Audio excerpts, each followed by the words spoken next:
Welcome to The Link this evening. And we have taken a little bit of a difference this evening. We're discussing fashion. Everybody who knew we were going to discuss fashion tonight was like, are you serious? Yes, we're serious. We're discussing fashion. And tonight we have a guest some of you have heard about, maybe some of you know. He's going to speak from his experience on how to transform fashion into real business. Welcome to The Link.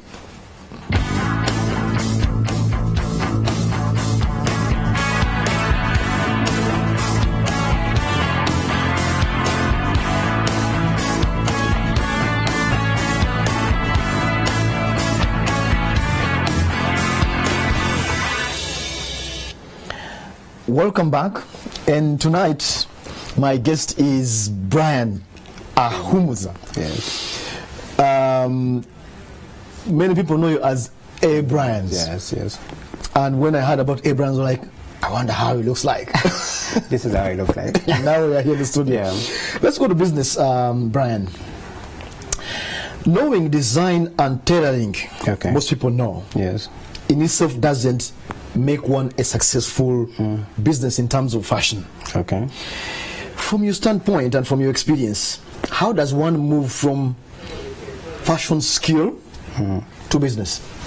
Okay, how one moves from fashion skill is understanding marketing. You need to market yourself, you need to brand yourself, you need to know, is your business really making profit? Then if you have all that together, then you know, you also need to understand your clients. Are your clients really, are you giving them what they need? Are you offering what they're asking for? So if you really understand that, then you have all the answers to, if you have all the answers to that, then you have the business. How did you transform from the skills from design Okay. to what you are today? And that's now speaking from your experience. Speaking from my experience, how I transformed from design to from you know people cut, tailor. You know how to draw sketches and maybe tailor them. How do you transform that to making money? You as Brian. Me as Brian, I first of all understood, I did a lot of research. I understood what the market needs. Research is important. Yeah, research is very important. So I understood what does the market need. Am I doing what the market needs? What is lacking in the market? So it was all doing research. I had to sit down, look at, ask people what is happening, what is not in the industry, what is not in the fashion industry. So I did a lot of try and error. I did a lot of okay, let me do this, then it's not that. So I did a lot of try and error. I did a lot of research. Then eventually I was like, I think this is what I need to do. So I realized I was good at men's fashion, and I had to settle for that. But I did a lot of try error at some point where I had to say, no, this is not working. I did kid stuff, I did women's stuff. So I just said, you know, this is where I belong. But that after going through so much research. Okay. Yeah. Let's focus on the research a little bit. Okay. Brian, I tried women's stuff, kids stuff. If I have designs in my head, okay, how do I test them in the market to know that maybe it's wanted or not? The thing is understanding what is the problem that is facing the market. You can testing the market is really quite tricky. You may not exactly have the resources, and you may not know what, but you just need to start with the resources around you. You need to know, who are my friends? You start with the resources. Friends. Yeah, friends. I always tell people your friends are your first people that you can always write. Friends and family maybe. Yes. So you can start with your friends and family. You test, like you can start with that, then you see how it eventually works out. Yeah. And these days the social media and the online, does that work? Yeah, personally, I've built my brand online. I think I was one of the first businesses as A Brands Collection to advertise on social media, and it is one of the platforms that has really made what A Brands is today. So social media is really one of the key things to use. So what happens? You put this thing up there. And you wait for comments. How do you get people to respond? The thing is, when I was starting my business, personally, I was really hungry. There's something I really wanted to achieve. So I looked at, like I said, you start with your friends. You start with people you work with. You start with people around you. So as I was putting things out there, I kept telling them, go check out my page. By then, having a page was really quite a big deal. Yes, 10 years ago. Yeah, 10 years ago, it was really quite a big deal. So I could say, like my page, go check out what I have there, share, comment, and all that, yeah. Word of mouth. Word of mouth. Very important. Yeah. Okay. How do you figure out, we have touched that a little bit, how do you determine, you went for men, how do you determine that I'm going to do men, women, children, with making money in the mind? It is how you figure it out. It's very simple. You need to really understand what you need to understand what your clients really desire, or like I said already, at this point I'm looking at someone who is really starting. So you have your friends, you have your family, so you need to first understand exactly what they want. So it's very important to understand what do they want. So if I was coming to you today, I'm going to ask, what are you lacking? Is it a jacket? Is it maybe you'll tell me I have 3 jackets in my closet, maybe I need a shirt.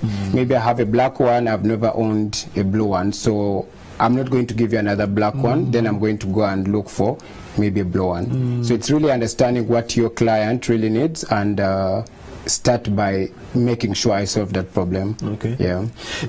Speaking of clients, do you, Brian, do you focus on en masse in terms of not many people, or do you start with individual clients or maybe a small cluster of clients? The thing is, with clients, you need to understand that every one single client can lead to maybe 1,000 clients or even 1 million clients. So it's very important on how you handle the very first client. Personally, I think the very first people that I ever did something for, all dressed, still come back to me. It's very important to keep your clients, and you can never know how he may not be the best buyer, but then he's going to bring you maybe the best buyers, the ones that will bring in money all the time. And tests are difficult. Okay. Yeah. Tests are difficult. You might come to me as a single client and I have my own tests. Okay. Yeah. And maybe you satisfy my test. How do you make sure that if I pass you on to other clients, you can also meet their tests? I look at that as a challenge. It is not a challenge, especially if you know what you're doing. Like I said, research is very important, but then also for you to choose a career, you need to understand it. It's very important to understand it. For you to be in the fashion business, it's important to know that I made the right choice. So it's very important to know clothes. It's very important to understand what your clients want, and it's very important to know certain things are not good for certain people. So it's all going back to, if I don't know something, I'm going to go back and learn. Right now there's a lot of internet. I was going to ask you. There's a lot of internet. If like, you cannot know everything.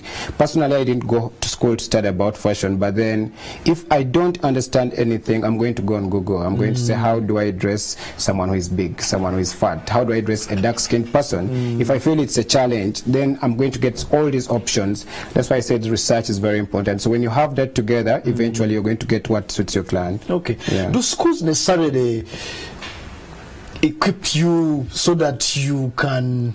I think schools do exactly what you could do yourself. Like I said, if you're doing research, that is, you're really studying. So schools play a big role. They do play a big role, but then there's what they call experience and doing your own research. I think that is even more important, because I've seen so many people who have gone to school, they graduated something, but then if they don't take it upon themselves to go do more research, to equip themselves with more skills that they didn't study, then they end up doing mediocre stuff. Yeah. I have heard you say research almost 100 times. Yes. And that means it's important. It is very important. And I respect that, because that's what you've done. Yeah. Partly to be where you are. So research. Yeah. Okay, I go online. Okay. What am I looking for?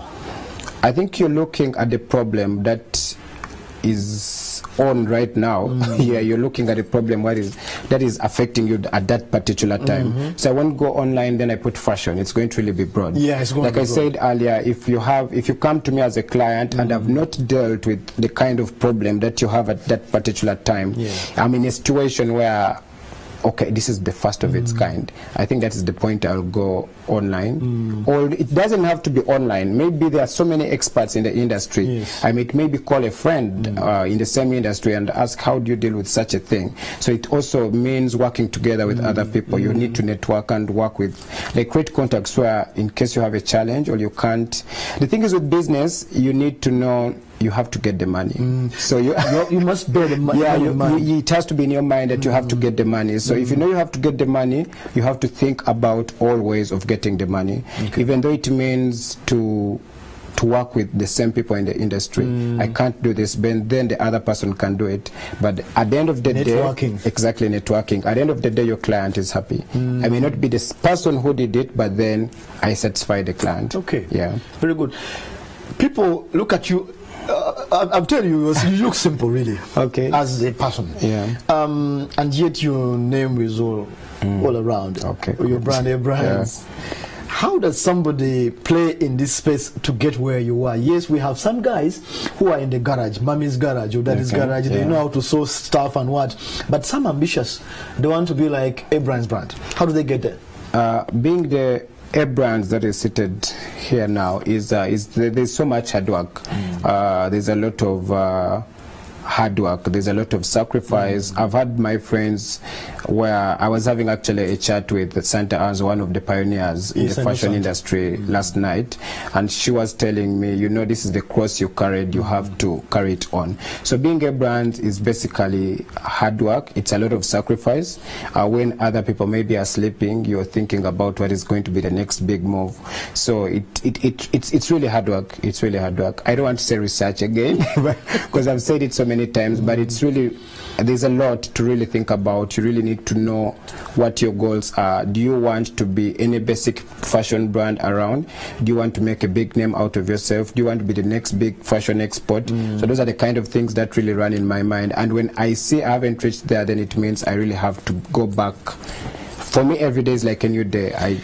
So Brian, if you were the entrepreneur, who do you employ so that they work around with you? Who is the right person to employ? The right person to employ is the person I think who will love what they're doing. It's very, very important, even for a cleaner in an organization, to love what they're doing. If they really need to embrace it, then everything becomes easy.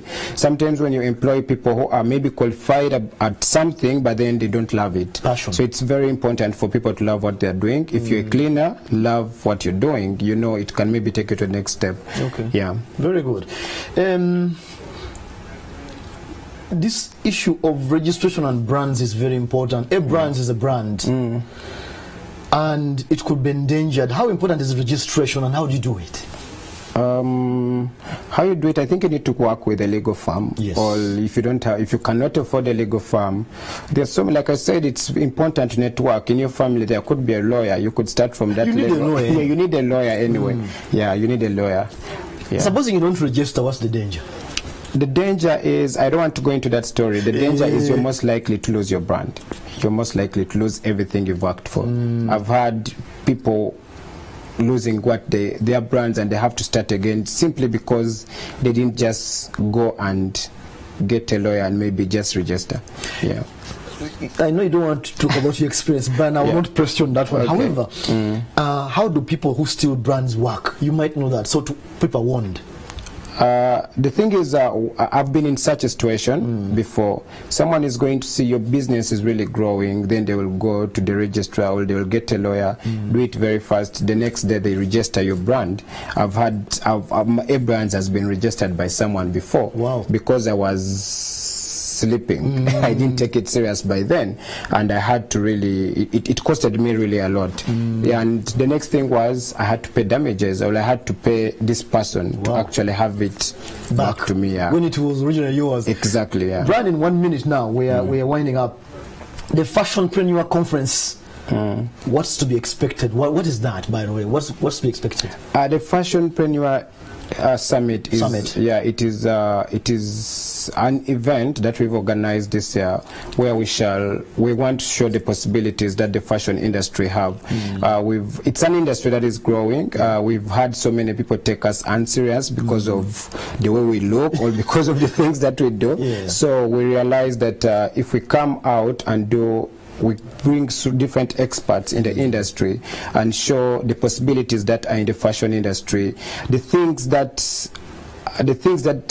power of fashion, the things that we wear. Like people, when they talk about fashion, they forget that you just being dressed, it could be a fashion. It's fashion enough. You waking up and getting a lotion, that is fashion now. Yeah. So we're trying to show that fashion is a serious business. It is employing so many people. All the boutiques, all the arcades all the arcades around town are full of boutiques. Okay. Like they're full of clothing business and all those things. Yeah. So the Fashionpreneur Summit is basically bringing experts to share their skills, to share their knowledge on how you can, number one, in 10 seconds. Yeah, number one, legalize your business. Number two, how can you make money? How can you turn your passion into business? Yeah, things like that. Very good. Yeah. Thank you very much, Brian, for sharing your insights. Yeah. If you are exploring fashion, you heard the man. He spoke from his experience. We don't say raw expertise from school, but experience, which is the best expert. Thank you very much for joining us tonight, and we have more for you of such insights. That was the link tonight.